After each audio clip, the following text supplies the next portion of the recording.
In this video, let's integrate some rational functions. So on the board is projected or on the screen is projected the strategy for working with rational functions. So on the last video, we spent some time going over how to break our rational functions down as long as they are in proper form. So the first thing that we do want to double check is that they're in proper form. If they're not in proper form, then we'll use our long division if necessary.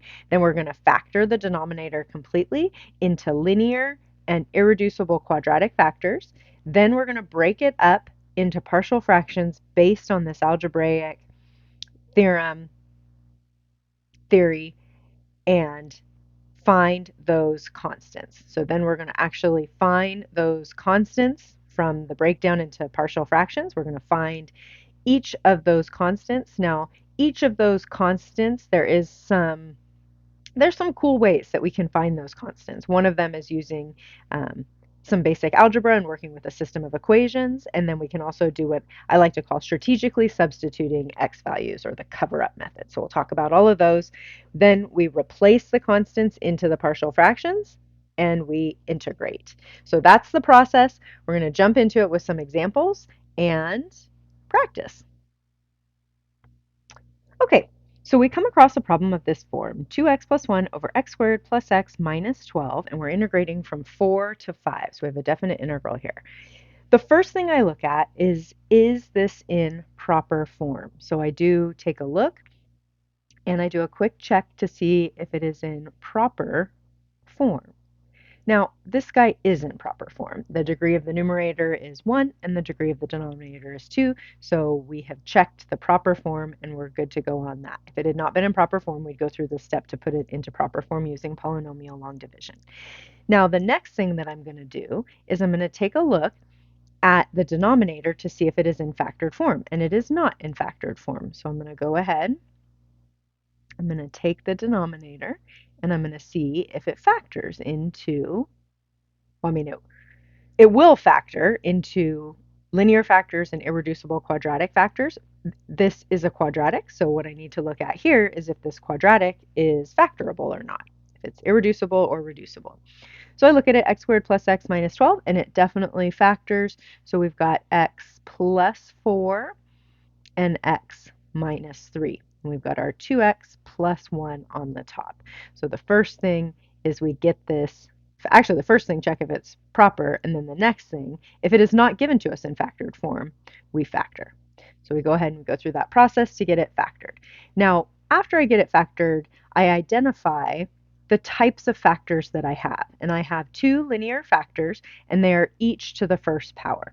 So knowing that, I'm going to go ahead, I'm going to make a little star here, because what I want to do is I actually want to take that rational function, 2x plus 1 over x plus 4 and x minus 3, and I want to take it off to the side and break it down into its partial fractions and do my algebra off to the side. So over here in my side work, I'm going to apply my algebraic theorem and I'm going to find my constants.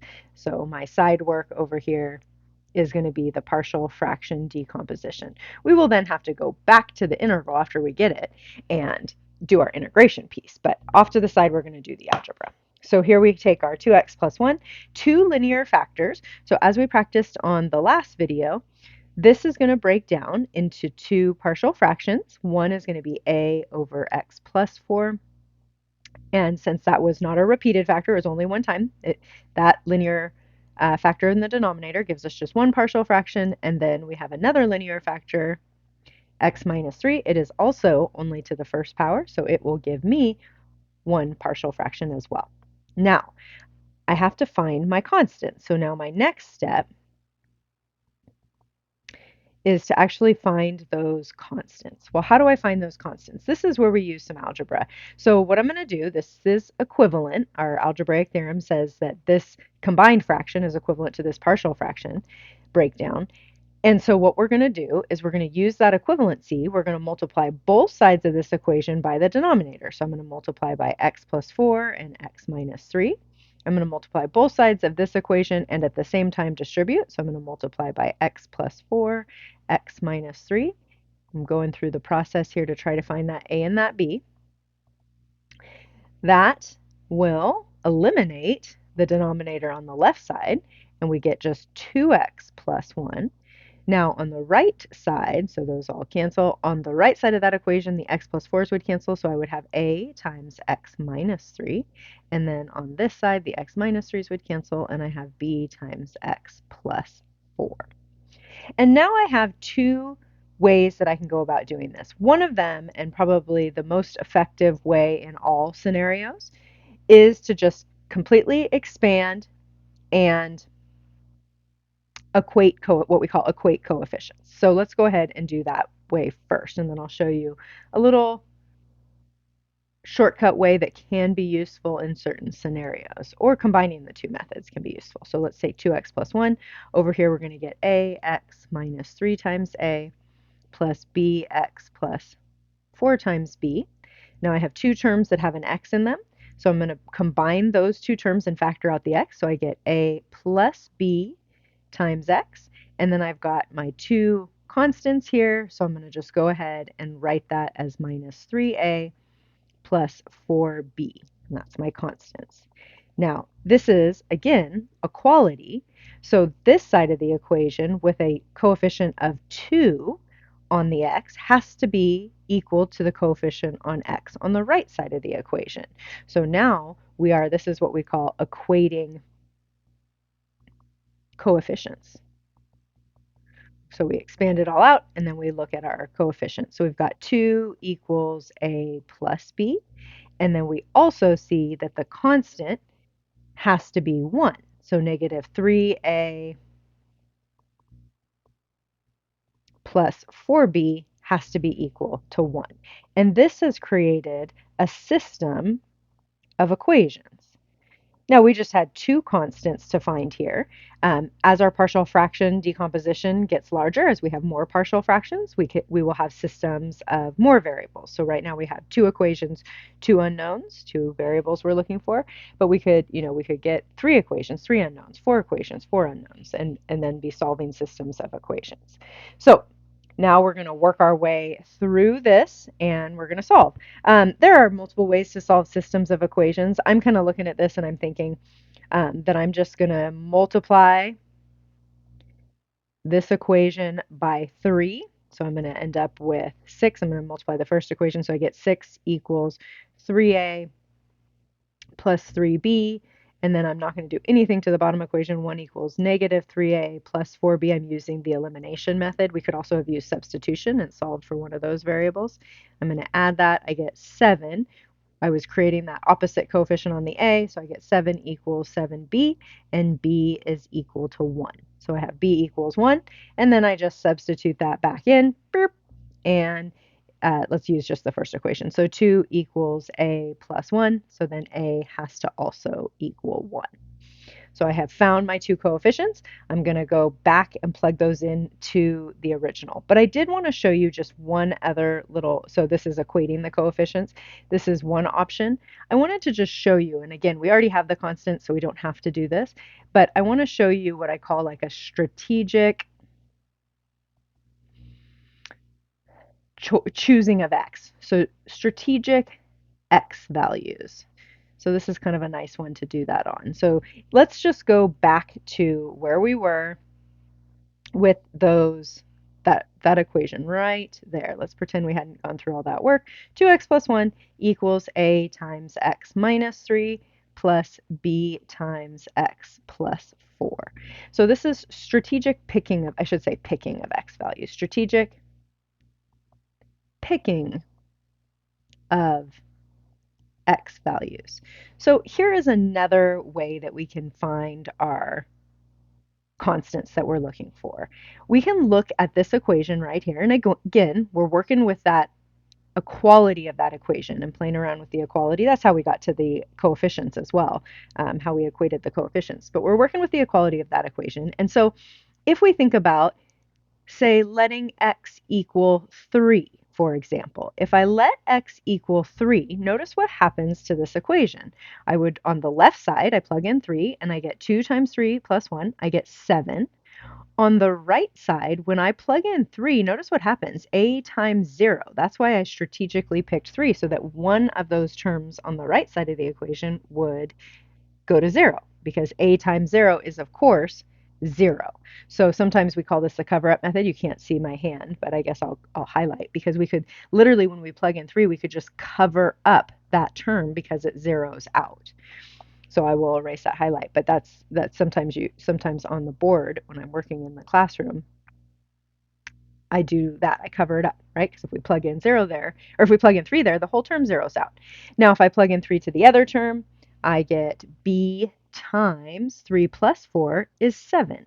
And look at that. When we solve right there, b is equal to 1. Now, what would we pick? So pause for a second here and think to yourself, what would you pick to eliminate the other term? So, right, this is some strategic picking of x values. So I look at the other term and I think, well, on that term, I would pick x equals negative 4. And if I pick x equals negative 4, let's see what happens. And I'm going to go ahead and draw a little squiggle down. This was my work from the other method. We're going to see we get the same thing. If I plug in negative 4, notice when I plug that in here, 2 times negative 4 is negative 8 plus 1. So on the left side of the equation, I get a negative 7. Now on the right side of the equation, a times, now if I plug in negative 4, I get a times negative 7. And the other term will zero out because I will get b times 0. So of course that zeroes out. Again, you could think of it as a cover up, right? We could cover up on the board. We could just cover up the b times x plus 4 because that term zeroes out. And then solving for a, I just divide by negative 7, and a is equal to 1. So notice I will show both methods, try to get both methods on the board. I wanted to go through both of those methods on this video, even though it took us a little longer to find those coefficients because we did it twice. Or not those coefficients, those constants, because we did it twice. I did want to show that though, because that can be a useful strategy, this like strategic picking of x values. Sometimes it will work to find some of the constants, and then we have to still use the system of equation to find the rest of the constants. But sometimes, like in this case, we can use the strategic picking of x values to find all of the constants. So because this is heavy algebra, this is a heavy algebra section, we have to use the algebraic theory to break down these rational functions into partial fractions, and then we have to go through a bunch of algebra to actually find those constants. So we haven't even gotten back to the integral yet. We've just found the constants. But any little tools or tricks I can give you for algebra that can help you find those constants is useful. So again, you don't have to use the strategic picking of x values method, but I do find it useful, and I will utilize it here and there as we're doing partial fraction examples. Okay, all of that, now we actually have our partial fraction constants. So now we're going to go back to our integral. So let's come back on up here to the very top, and we're going to plug those in. So we're integrating from 4 to 5. Now this rational function I was working with, we have just shown, is equal to, well, my a value was 1, so that's equal to the integral of 1 over x plus 4, plus my b value was also 1 over x minus 3 dx. And now I just have to integrate that. I'm going to get a bit of a clean screen here so that we have some space to integrate. Okay, so here we are. We've got our 1 over x plus 4 plus 1 over x minus 3. We could think of each of those individually, 1 over x plus 4 dx and 1 over x minus 3 dx. Each of those does involve a slight little u sub to see what those integrals are going to be. So u equals x plus 4, and my du equals dx, and let's call this w equals x minus 3, and dw would equal dx. I do have bounds on those integrals. I'm going to plug those bounds in once I get totally done. So then this becomes just the integral of 1 over u du, and this becomes the integral of 1 over w dw. And this would be the natural log of the absolute value of u, and this would be the natural log of the absolute value of w. Now I'm going to plug those back in, and this becomes the integral, or the integral of 1 over x plus 4 is just the natural log of the absolute value of x plus 4, plus the natural log of, the integral of 1 over w is natural log of w, so this is the natural log of x minus 3. Now we're evaluating that from my bounds on my integral. We're from 4 to 5. So we do need to go ahead and do those bounds. I'm going to do one more step. I see this little plus right here, and before I plug in the bounds, I want to make my work as easy as I can. I see that plus right there, and we have two logarithms. So this, of course, would be the natural log of the absolute value of the product of those two arguments of the logs. So x plus 4 times x minus 3, and evaluated from 4 to 5. And so this would become the natural log of, let's see, if I plug in the absolute value there, I get 9 times 2, so I get 18 minus, and then when I plug in 4, natural log of 8 times 1, so just the natural log of 8. I can drop those absolute values because obviously the absolute value of 18 is 18 and 8 is 8. So then we get the natural log of 18 over 8, using again another little rule of logs because we had that minus. And then that's just the natural log of 9 over 4. And there is my answer. So again, I spent a lot of time on that example because I wanted to show you those different ways to find the constants using both equating of coefficients, but also that strategic picking of x values. And I do want to squeeze one more example on this video. It'll be a little bit quicker one, but it will illustrate one other point on these. So let's look at that next example. I have it all on the board there, but now I'm going to scroll in and look at this next example. The point I wanted to show on this example is when we come across an integral. So we've got the integral of x cubed minus 3x plus 1 over x plus 1. The first thing we have to look at when we're coming and taking a look at an integral that's a rational function is it proper? And this one is improper in form. Notice that the degree on the top is 3 and the degree on the bottom is 1. And so that is top heavy is another way to think of it. It is improper, it's top heavy. So the first thing I need to do is some polynomial long division. You may have other ways that you do your division. I've seen box methods, and in fact, this one would be applicable to synthetic division as well. But I'm going to just show it with the most basic, most universally used and useful method, which is just using polynomial long division. So we got to get it into proper form. So we're using that polynomial long division, and I'll go through it pretty quickly. So what do I multiply x by to get x cubed? That would be x squared. So that gives us x cubed. Notice, by the way, as I was talking, I just was writing it out. I put in a placeholder because as we went down in descending order of the degree on the terms, we were missing the x squared term. And I do want everything to be in a line. So I put in a placeholder when it is missing. So we've got x squared, and then see, this is why we need it right here, because when I go x squared times 1, I get x squared, or 1x squared, and I needed to be able to line it up with the polynomial we're dividing. And then I'm going to subtract, so that gives me negative x squared, and I drag down the next couple of terms and repeat the process. So then that becomes negative 1. We get negative x squared, negative x, and then we subtract, and that becomes a negative 2x, and we drag down that last term, and this becomes a, I wrote negative 1, but that was supposed to be a negative 1x right there. Then we get negative 2, because we're taking x, and what do you multiply x by to get negative 2x? So you got negative 2, and then that becomes a negative 2x and a negative 2. And then we're subtracting, so those terms cancel, and 1 minus a negative 2 minus a negative 2, so we get a 3, and that becomes my remainder. And the way we write our remainder is we always write plus, or if it was a minus, it would be plus a minus, so we would subtract, plus 3 over the divisor, x plus 1. So this division of those two polynomials can be rewritten from its improper form into its proper form as x squared minus x minus 2 plus 3 over x plus 1.